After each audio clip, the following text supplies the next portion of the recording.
ரோஹிணி, உன் அண்ணி சொன்ன அட்வைஸ் எல்லாம் கேட்டு நடந்துக்கணும். ரேவதி கூட சேர்ந்துக்கிட்டு நீ பொறுப்பு இல்லாம தெரிஞ்சிட்டு இருக்காத. கடையில வர கலெக்ஷன் பணத்தை எல்லாம் பத்திரமா வச்சிரு, சரியா?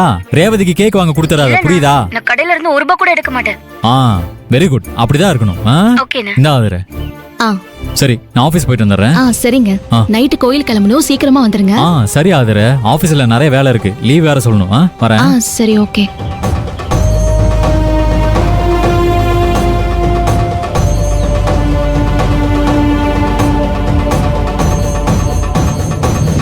ரோஹிணி அண்ணி, 2-3 நாளைக்கு நீ காலேஜ் போறதுக்கு எந்த பிரச்சனையும் இருக்காது.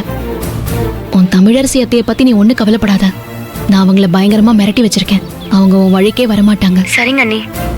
சரி, பாய்.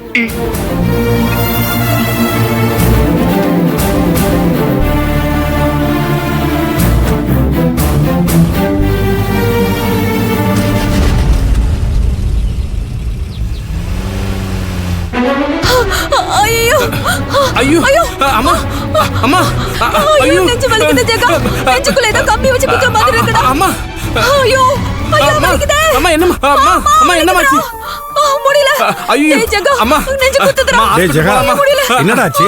அப்பா அம்மா துணி காய போட்டுட்டு இருந்தாங்களா, திடீர்னு நெஞ்சு வலி வந்து துடிச்சிட்டு இருக்காங்கப்பா. ஹாஸ்பிடலுக்கு கூப்பிட்டாலும் வர மாட்டாங்கப்பா. எனக்கு ரொம்ப பயமா இருக்குப்பா. ஐயோ ஐயோ ஐயோ வலிக்குதுடா. ஐயோ ஐயோ நெஞ்சில ஏதோ கொடைற மாதிரி இருக்குடா. அடியே நாடகமா போடுற? இருடி இரு. அப்பா என்னப்பா பண்றது? ஐயோ, என் மனோகரிக்கு நெஞ்சு வலியா? நான் என்ன பண்ணுவேன், ஏது பண்ணணும்னு தெரியலையே. மனோகரி, நீ ஒண்ணும் பயப்படாத. உனக்கு ஹார்ட் அட்டாக் வந்துடுச்சு, நீ பயப்படாத. நம்ம ஆஸ்பத்திரிக்கு போகலாம். தைரியமா இரு.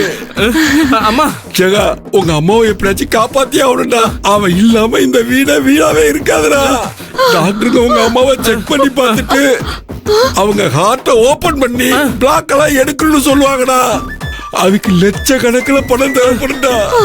உங்க அம்மா உயிருக்கு முன்னாடி லட்சமோ கோடியோ சொத்து சுகமோ எதுவுமே முக்கியம் இல்லடா. அதனால உங்க அம்மா பீரோல 10 லட்சம் ரூபாய் பணம் வச்சிருக்காங்க, அதையும் நம்ம நிலத்து பத்திரத்தையும் எடுத்துட்டு வேணா.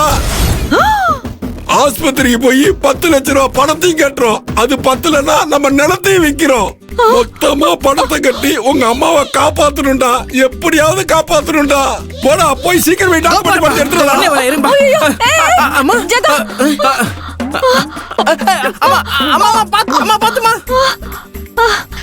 இப்போ அம்மாக்கு வலி குறைஞ்ச மாதிரி இருக்குடா. என்னமா சொல்ற? மனோரே, நீ சும்மா இரு. உனக்கு ஒண்ணுமே தெரியாது. இப்ப வலி கம்மியானாப்புல தெரியும், அப்புறம் பெருசா வலிக்கும். அப்புறம் ஹார்ட் அறுத்தாலும் உன்னை காப்பாற்ற முடியாது. உன்னை காப்பாத்தியே ஆகணும். நீ அலட்சியமா இருக்காத, புரிஞ்சுக்க. போடா, போய் பாருங்க, இது எங்கயோ வாயு பிடிச்சிருக்குன்னு நினைக்கிறேன். இங்க பாருங்க. டேய், வலியே இல்லடா, ஃப்ரீயா இருக்கு. அப்ப வலி இல்லடா. என்னங்க நீங்க இதுக்கெல்லாம் போய் ஆபரேஷன் பண்ண பணம் கொடுப்பாங்களா? எதுக்கு இப்படி நடிக்கிற? ஏய், இன்னும் கொஞ்ச நேரம் கூட நீ நடிச்சிருக்கலாண்டி. நீ நடிச்சது நல்லாவும் இருந்துச்சு. ஆளு மோர கட்டியும் பாரு. டே ஜெகா, நீ இன்னுமா உங்க அம்மாவை அம்மான்னு நம்பிக்கிட்டு இருக்க? டேய், அவன் நெஞ்சு வலி வந்தாப்புல உன்னை ஏமாத்திட்டு இருந்திருக்காடா. ஏமா நீ நடிச்சியாமா? ஏமா எதுக்குமா அப்படி நடிச்ச? இது கூட தெரியலையா உனக்கு? நீயும் அகல்யாவும் அவ சொல்றத கேட்க மாட்டேங்கிறீங்கல்ல. இப்படிலாம் ஒரு ஆக்டிங்க போட்டு ஒன்னையும் அகல்யாவும் அவ பக்கம் இழுக்கிறதுக்கு பார்த்துருக்கிறா. அதுக்காக தான் இந்த நாடகத்தை அரங்கேற்றம் பண்ணியிருக்கா. நான் வந்துட்டேன்னா என்ன பண்றது தெரியாம முழிச்சுக்கிட்டு நிக்கிறா. ஏமா நீ திருந்தவே மாட்டியாமா? என்ன தப்பு பண்ண நான் திருந்துறதுக்குடா? நீயும் தங்கச்சின்னா உன் பெத்த அம்மாவை பத்தி நினைச்சுக்கிட்டு திரும்பி வரணும். பெத்த அம்மாவா? உன்னை அப்படி நினைச்சு பாக்குறதுக்கே அவமானமா இருக்கு. போடா பா. அடுத்த நட கொஞ்சம் சிறப்பா ட்ரை பண்ணு.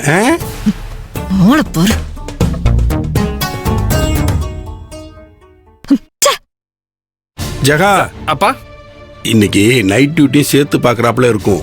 சரி, நீ அகல்யா வந்ததும் சொல்லிடு. சரிப்பா. டேய், அப்புறம் ஒரு முக்கியமான விஷயம். நான் போனதுக்கு அப்புறம் உங்க அம்மா உடம்பு சரியில்லை அது இதுன்னு டிராமா போடுவா. நீ நம்பிடாத. சரிங்கப்பா. ஜாக்கிரதையா இருக்கணும், புரியுதா? நீ வாங்க. நில்லுங்க. என்ன சொன்னீங்க? நான் டிராமா போடுறேனா? நீங்களும் உங்க உதவாக்கார பொண்ணும் போற டிராமா விட நான் ஒன்னும் பெருசா டிராமா போடல. எங்களுக்கெல்லாம் ஒன்னும் டிராமா போட தெரியாது. ஓ, நான் டிராமா போடுறேனா? நீங்க என்னென்ன டிராமா போடுறீங்கன்னு நான் சொல்லட்டுமா? சொன்னா நீங்க தாங்குவீங்களா? ஏய், ஒண்ணுகிட்ட எனக்கு என்ன பேச்சு? நீ துரோகி. நாக்குல நரம்பு இல்லாம என் மேலேயும் என் பொண்ணு மேலேயும் என்ன வேணாலும் பழிய போடுவ. அதனால அதெல்லாம் உண்மையாயிடுமா என்ன? போடி ஜெகா, நீ இங்க இருக்காத. ஒன்னையாச்சும் டார்ச்சர் பண்ணி கொன்னுடுவா. நீ என் கூட வா. நான் போற வழியில ஆதரைய பாத்துட்டு போறேன். 2 பேரும் போவோம் வா. என் புள்ள என்கிட்ட இருந்து பிரிச்சுக்கிட்டே இருக்க நீ. விஷயா சீ, போடி. வாடா.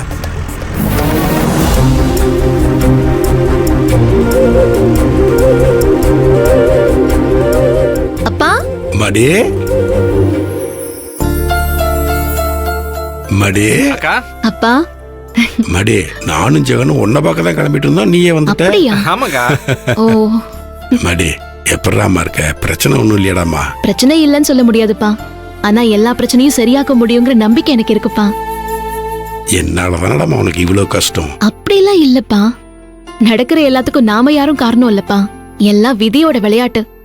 நாம நம்பிக்கையாவும் தைரியமாவும் இருந்தா அந்த விதியே நம்மளுக்கு நல்லது பண்ண ஆரம்பிச்சிரும்பா. விதி உனக்கு நல்லது பண்ணுமா?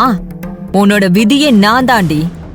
மடி, இந்த நம்பிக்கை நிறைவேற அந்த தெய்வம் தான் உனக்கு துணையா இருக்கணுமா? ஆமாப்பா, அத பத்தி சொல்லணுங்கிறதுக்காக தான் நான் முக்கியமா வந்தேன். என்னடாமா? எல்லா பிரச்சனையும் தீர்க்கறதுக்கு நான் கோயிலுக்கு போயிட்டு வரலான்னு இருக்கேன்ப்பா. கோயிலுக்கு போறீங்களா? எந்த கோயிலுக்குமா? குண்டத்தூர் காளியம்மன் கோயிலுக்குப்பா. மடி, குண்டத்து காளியம்மன் கோயிலுக்கா? அந்த அம்மனை பத்தி நான் நிறைய கேள்விப்பட்டிருக்கேம்மா. அந்த அம்மா பெத்த தாயாட்டமா. குழந்தைங்க எது கேட்டாலும் பெத்த தாய் நிறைவேற்றி வைக்கிறாப்புல. அந்த தாயும் எல்லாரு வேண்டுதலையும் மனசு குளிர குளிர நிறைவேற்றி வைப்பாமா. ஆமாப்பா, அந்த கோயிலை பத்தி கேள்விப்பட்டது ஒரு அதிசயம்தான்ப்பா.